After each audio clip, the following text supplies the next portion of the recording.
Kaixo lagunok, Kaixo! hemen gaude. Berueten, berriz, Basaburua baiaran. Eta zenbat biztanle? Onda berrogei inguru. Hola. Izango ditu. Bueno, Eta Eliza ezagutzera goaz. Elizatarian gaude, 13. mendeko Eliz ederra. Dino geroztik, izan ditu, magina, eroriek eta konponketak. Adibidez, orain duela gutxi, patxi garaian, mende hontan, lehenko mendien. 2004 urtean. Azkeneko... Patxi garaian Elizatana konponduta, eta inzuten tratamentu bat, termiten kontra, eta reakzio batekin, bobeda guztia erori zen ikaragarri disgustu hartu zuen Don Francisco. Ikusten duzu, baditula, tramo batzuk, hau oso zarra, erdiarokoa, 13. mendekoa, portikoa ere bai, oso ederra, eta gero, ja berrikuntza lehengo menden, Don Nikolas garaian intzuten, dorre ederrau jartzen dute, dorre herreriana dela. Dorre herreriana.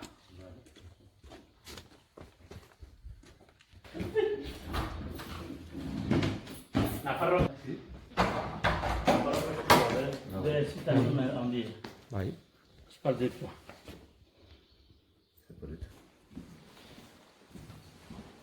Erretabloa 18. mendekoa da. Eta barrokoa. Gainera, ez da duda izpirik ere barrokoa denik. Barrokoa aurkitzen ditu halako dena betea, gauzez betea, hutsari bildurra bezala agertzen da. Horror bakui, esan da latinez. Eta hemen ez dago beste adierazpide hobeagorik horren. Orduan, hemen ditugu, erdin bertako zaindari titularra San Juan Bataiatzailea. Berago bere arkumentxoarekin. Gure ikuspegitik eskubitara San Miguel, gure beste agitan bezala. Ezkerretara San Ramon Nonato, baita ere beste gurean asko agertzen den beste santu bat. Eta hemen bila ditugu San Jose, aurtengoa San Jose urtea dugu, eta Ama Birjina zeruetara jasoa. Eta goian hor badago Niño Jesus bat, ondi xamarra, ezagiko Jesus da, edo gerutxo bat, eta Jesus gurutzean, kasu honetan bakarrik. Baita ere goian ikusten da Aita Eternoaren aurpegia. Aita Eternoa azaltzen da. Eta hori da, erretablo ikusi daitekenez oso ongi zaindua dago. Gero Jose Manuel Lasarte parroko zen garaian halako doradoa eman zitzaion, urre kolorea, eta oso dotore dago. Baita ere irakurgaiena, eta oso ongi daude.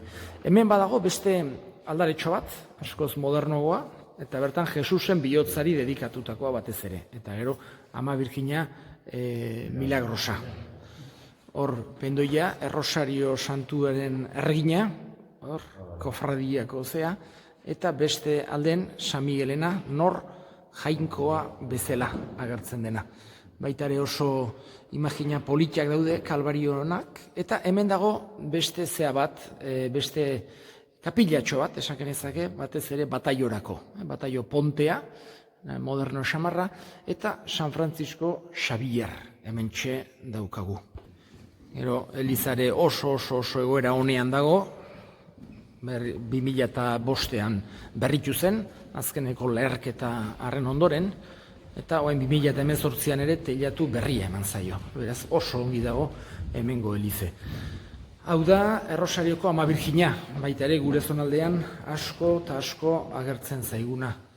Ikusi daiteke garaibateko fasistol oitako bat, liburu hondik, denek liburu beretik irakurtzeko modun, kantak eta orazioak eta. Gero hemen, badegu, hemengo hildakoen alde, kandelak piztu eta errezatzeko eta ohitura zan garaibatean beti Elizan lurperatuta egoten ziren eta hor zerrenda osoa dago, hildako guztien zerrenda.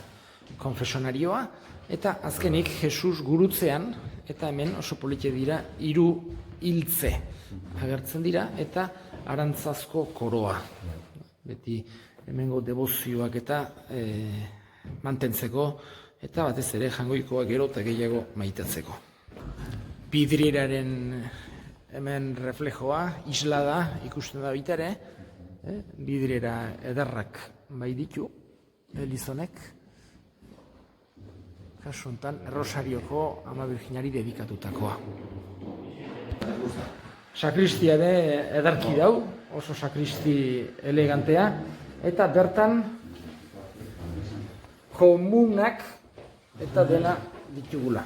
Hau oso gauza ona izaten da sakristitan eukitzea, beti. Kanpotik ere detaile politek, esate baterako leiho gotiko hau.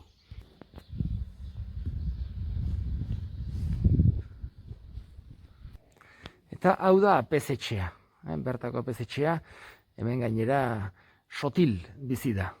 Ez erabat, baina bai temporadaka, etxe ederra honetan.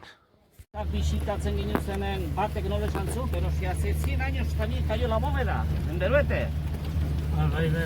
Zeinak, Sales, sales esan zu? artxiberua. Ez. Apaizan Kaixo lagunok. Hemen gaude. egunon. Non? San Paulon, Derueten.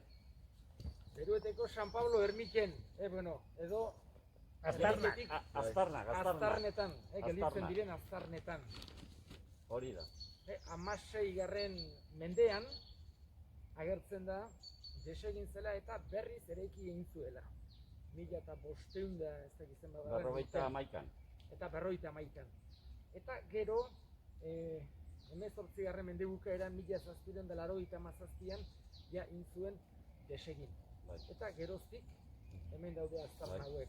Ez dakigu saiatuko gea berriz ere San Pablori dedikatutako gure inguruko ermite bakarra Altxatzen. Hoxe. Ia posible den. Hori da. Saiatuko ga. Ja, lortzen dugut. Hoxe. Ega ba. Banaka. Francesco. Santa Cruzko baselizan gaude. Bi ermitak izan behar ziren hemen, bat San Pablo, Bainanduga, eta bestea Egozkoko San Miguel. Eta urte batean 1803an, gutxi gora bera, 1787an.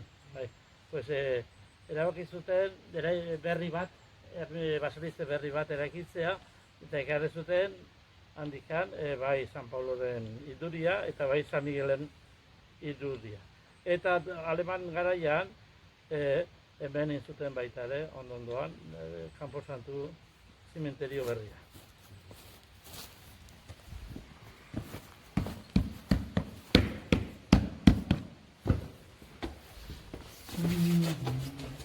Eta espata berria.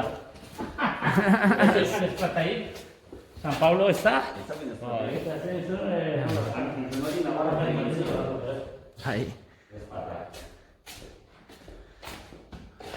Bi imaginak oso bereziak dira San Pablona eta San Miguelena. San Miguelen ematen du. Indioa. Eta ermite dedikatua dago gurutze santuari. Hemen ermiten ondoan kanpo santua dau.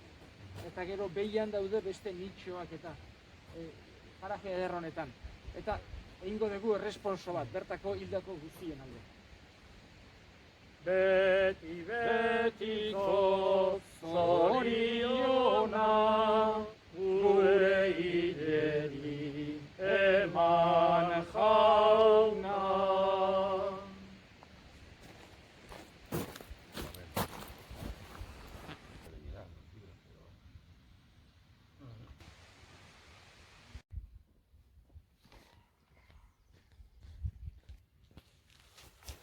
Lagunok, agur. Hementxe, Beruet ikusten delaik, zoragarri, despeditzen zaituztegu, beste bat arte.